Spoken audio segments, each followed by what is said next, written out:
Military nursing ಸೇವಾ ಸಿಬ್ಬಂದಿಗೆ ರಕ್ಷಣಾ ಸಚಿವಾಲಯದಿಂದ ಗುಡ್ ನ್ಯೂಸ್.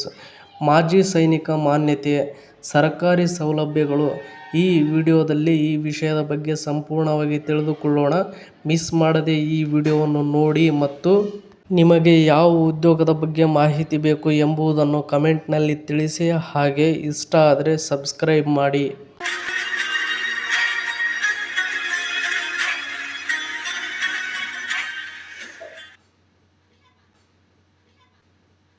ಮಿಲಿಟರಿ ನರ್ಸಿಂಗ್ ನಲ್ಲಿ ಸೇವೆ ಸಲ್ಲಿಸುತ್ತಿರುವ ಸಿಬ್ಬಂದಿಗೆ ರಕ್ಷಣಾ ಸಚಿವಾಲಯದಿಂದ ಮಹತ್ವದ ಮತ್ತು ಸಂತಸದ ಸುದ್ದಿ ದೊರೆತಿದೆ.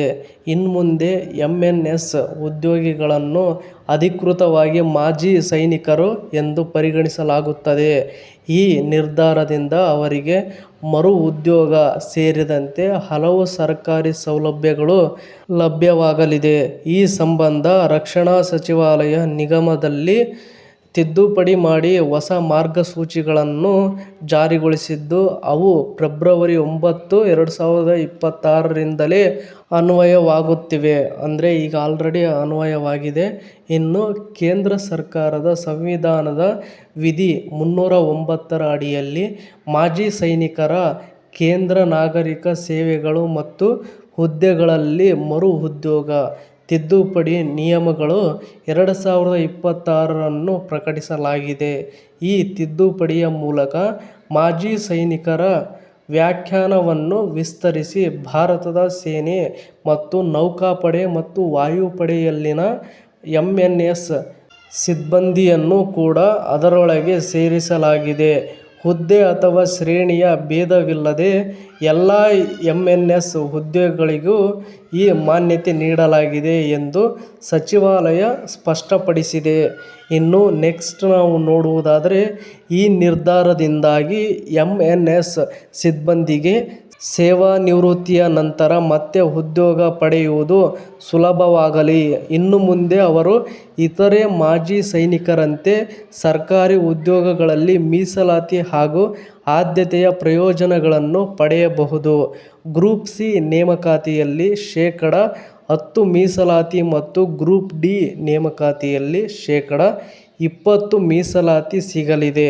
ಜೊತೆಗೆ ಮಿಲಿಟರಿ ಸೇವೆಯ ಅವಧಿಗೆ ಹೆಚ್ಚುವರಿಯಾಗಿ 3 ವರ್ಷಗಳ ವಯೋಮಿತಿ ಸಡಿಲಿಕೆ ಲಭ್ಯವಾಗುತ್ತದೆ.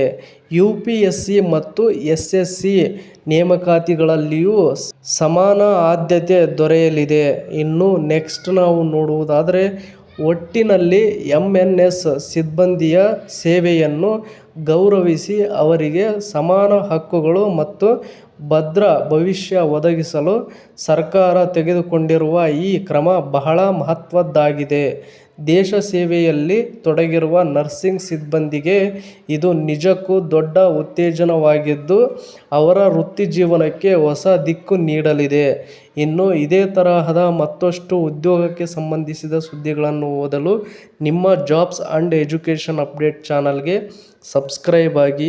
ಈ ವಿಡಿಯೋ ನೋಡುತ್ತಿರುವವರು ಇನ್ನೂ ಯಾರು ಸಬ್ಸ್ಕ್ರೈಬ್ ಆಗಿಲ್ವೋ ಪ್ಲೀಸ್ ಎಲ್ಲರೂ ಸಬ್ಸ್ಕ್ರೈಬ್ ಆಗಿ ಮತ್ತು ಈ ಅಪ್ಡೇಟ್ ಬಗ್ಗೆ ನಿಮ್ಮ ಅಭಿಪ್ರಾಯ ಏನೆಂದು ಕಮೆಂಟ್ ಬಾಕ್ಸ್ನಲ್ಲಿ ತಿಳಿಸಿ. ಹಾಗೆ ಇಷ್ಟ ಆದರೆ ಸಬ್ಸ್ಕ್ರೈಬ್ ಮಾಡಿ, ಸಪೋರ್ಟ್ ಮಾಡಿ.